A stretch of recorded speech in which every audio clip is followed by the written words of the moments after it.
Hoy les voy a hablar lo que está pasando en Medio Oriente según mi perspectiva, después de haber estudiado diversas fuentes. Ya, empecemos por lo que conocemos como Israel. Lo que conocemos actualmente como Israel, ya, realmente no es lo que la propaganda judía dice que es.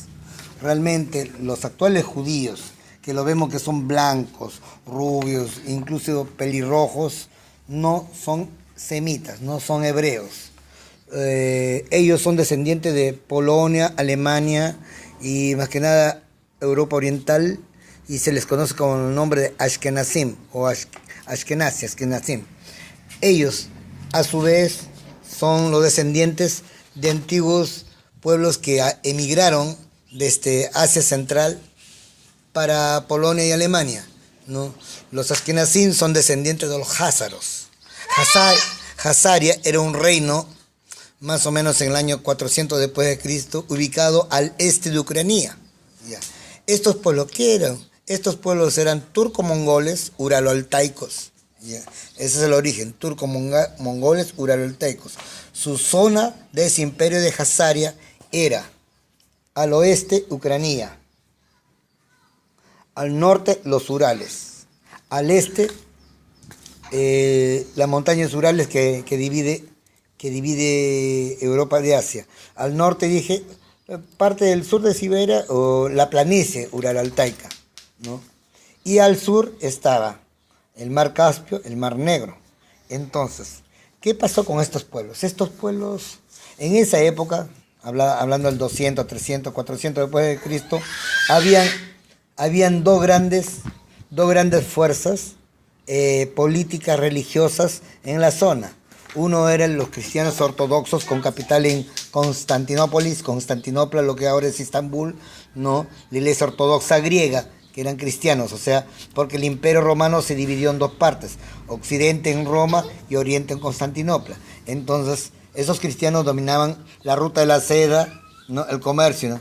Y al sureste estaban los árabes, ¿no? La religión musulmana. Entonces, ¿qué pasa?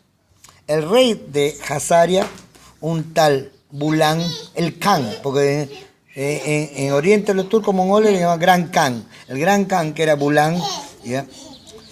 Tenía problemas para mantener la estabilidad en su país. ¿Por qué? Porque ellos saqueaban y comerciaban y también cobraban impuestos en la ruta de la seda, que venía del más oriente, pasaba por Hazaria y iba al resto de Europa. Entonces, ¿qué? ¿Ya? Ellos no, mientras había mucha influencia religiosa, ellos no podían expandirse y crecer y vivir tranquilos. Entonces dijo, yo voy a tener que reunir a las tres grandes religiones. Entonces llamó, porque ya la presión militar era terrible, ¿no? Y ya se venían las invasiones de los hunos, de los mongoles, ¿no? De los bárbaros que llamaban de más oriente, ¿no? Genghis Khan y Atila. Entonces, ¿qué pasa? Él llamó a los más sabios. Llegaron de Constantinopla, llegaron los más sabios maestros de la ley de la religión, de lo que es Tierra Santa, Israel. Llegaron también los rabinos más preparados y de los musulmanes también llegaron los beis más preparados. Entonces él les hizo preguntas, ¿no? Hasta quedar convencido cuál de las tres era mejor. Entonces convenció, si él se pasaba, formaba como musulmán, se le iban a venir los cristianos y los judíos encima y no.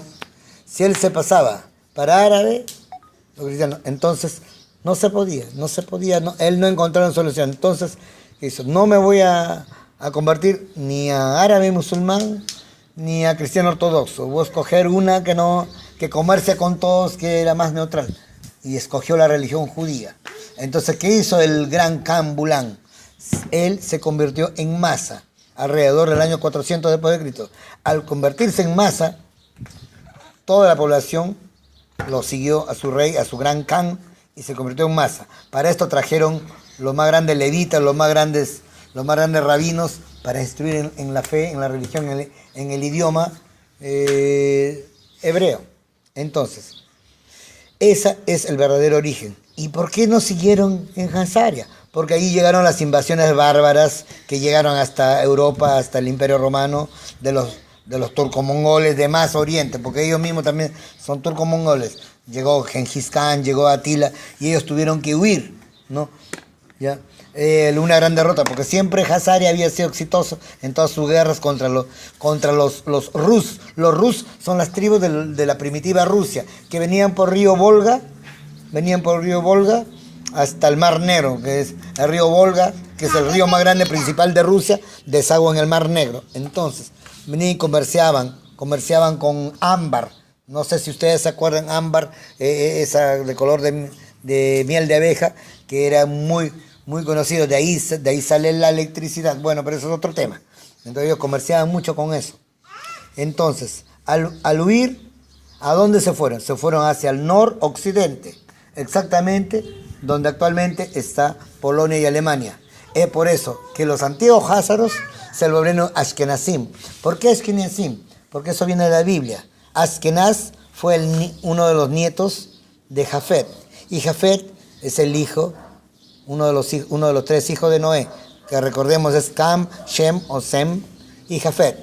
Entonces, ¿por qué yo digo que los actuales sionistas, Ashkenazim, judíos que viven en Israel, no son semitas? Porque ellos son descendientes de los Ashkenaz, y Ashkenaz viene de los házaros, y los házaros son turco-mongoles, o sea, no son nada de raza semita, no tienen ni gota de sangre hebrea. Su idioma es el Yiddish, no fue el hebreo. Últimamente es el hebreo porque vive en Israel, pero su idioma es el Yiddish, que es Jud Deutsch, alemán judío. Entonces, para nada tienen derecho, ningún derecho, cero derecho a los territorios actuales de Israel. Y lo que están haciendo es por desconocimiento de historia, por desconocimiento de geografía, por la ignorancia de la mayoría de los pueblos, que se dejan engañar. A una persona que estudia, analiza muchas fuentes en muchos idiomas, no lo van a engañar. Entonces, si ustedes quieren convencerse por ustedes mismos, no crean mis palabras, investiguen por ustedes mismos lo que yo les digo. Hazaria, Ashkenaz, Jafet, investiguen al este de Ucrania, qué pueblo quedaban en los años 400. El rey Bulán se convirtió más o menos en los años 700. Y en la Edad Media, 1200, desapareció para siempre el imperio Hazaria. Por eso, como las editoriales del libro de historia pertenecen a los judíos, eso han ocultado en todas las historias, en todos los libros de historia de todo el mundo. Mas si ustedes buscan en fuentes antiguas, buscan, pesquisan en bibliotecas, van a encontrar que el imperio Hazaria existió. Yo tengo dos libros incunables, rarísimos, del año 1500, 1600, donde habla las cartas de Hasdai y Ben Shaprut, uno de los grandes y más científicos, más grandes judíos con nombre árabe, que vivían en Toledo, en la España judía de esa época. Y él escribió unas cartas de Hasdai y Ben Shaprut al Pumbedita, la escuela Pumbedita, ¿no?, de Hazaria. Entonces, ¿cómo existen esas cartas si Hazaria nunca existió? Hay muchos. Incluso hay libros por Ashkenazim, descendientes de házaros, que reconocen. Hay un libro que se llama The 13th Tribe, la 13ª tribu, por Arthur Koestler, húngaro judío de apellido alemán, que es Ashkenazim, pero él no es sionista, donde dice que son impostores. Él, un mismo judío, aceptando que son impostores. Entonces, pueblo, abran los ojos, investiguen y no se traguen toda la propaganda judía mundial que hay, ¿no? Entonces, los actuales habitantes de Israel no son semitas, no tienen derecho a ni un centímetro cuadrado del territorio de Palestina. Por eso que ellos están haciendo genocidio hasta matar al último palestino. Palestina no tiene ejército, Palestina no tiene fuerza aérea, no tiene marina. Entonces, ¿cómo se le va a decir que es terrorista si los niños están con piedras y palos y Israel, el gobierno sionista, genocida de Israel, le pone los tanques, las Abrams, las armas más modernas que Estados Unidos le da para destrozar al pueblo palestino? Entonces, investiguen, hermanos, investiguen. Gracias.